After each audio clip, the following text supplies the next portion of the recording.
სოფლის ექიმის პროგრამა საზოგადოოდ ერთ-ერთი ყველაზე მნიშვნელოვანი და აქტუალური პროგრამაა, რომელსაც სახელმწიფო მართავს და რომლის მთავარი ფუნქციაც არის სოფლად მაცხოვრებელი მოსახლეობის მაქსიმალურად ეფექტიანი უზრუნველყოფა პირველადი სამედიცინო სერვისებით. ეს არის განსაკუთრებულად მნიშვნელოვანი, რომ ყველას ეგულებოდეს ადამიანი სოფელშივე, რომელთანაც შეუძლია პირველადი, აი ყველაზე აუცილებელი რჩევების მიღება სამედიცინო სერვისის მიღებასთან დაკავშირებით.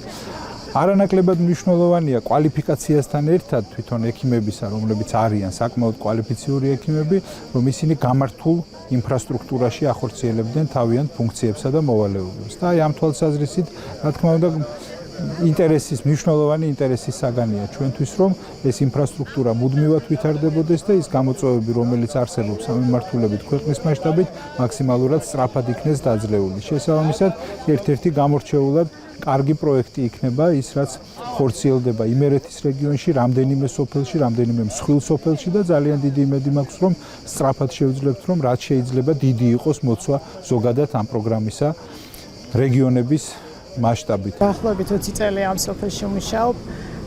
ეს ამბულატორია ემსახურება მეორე სვირს და სადგურის სვირის მოსახლეობას.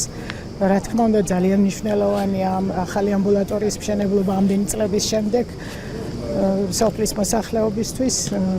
დაახლოებით 4500 მოსახლე შედის ჩვენს თემში და ჩვენ ძალიან გვიხარია, რომ ახალ შენობაში, ახალი იმედებით, ახალი შემართებით მივიღებთ პაციენტებს. პროგრამა თვითონ მნიშვნელოვანია იმ მხრივ, რომ ძირითადად ორიენტირებულია პრევენციულ ჯანმრთელობაზე, ანუ ჩვენთან პრევენციაზე, დიაგნოსტიკაზე, კლინიკაზე და შემდგომი მიმართულება პაციენტისთვის, სად, როგორ, რომელი სპეციალისტის ჩართულობა გვჭირდება.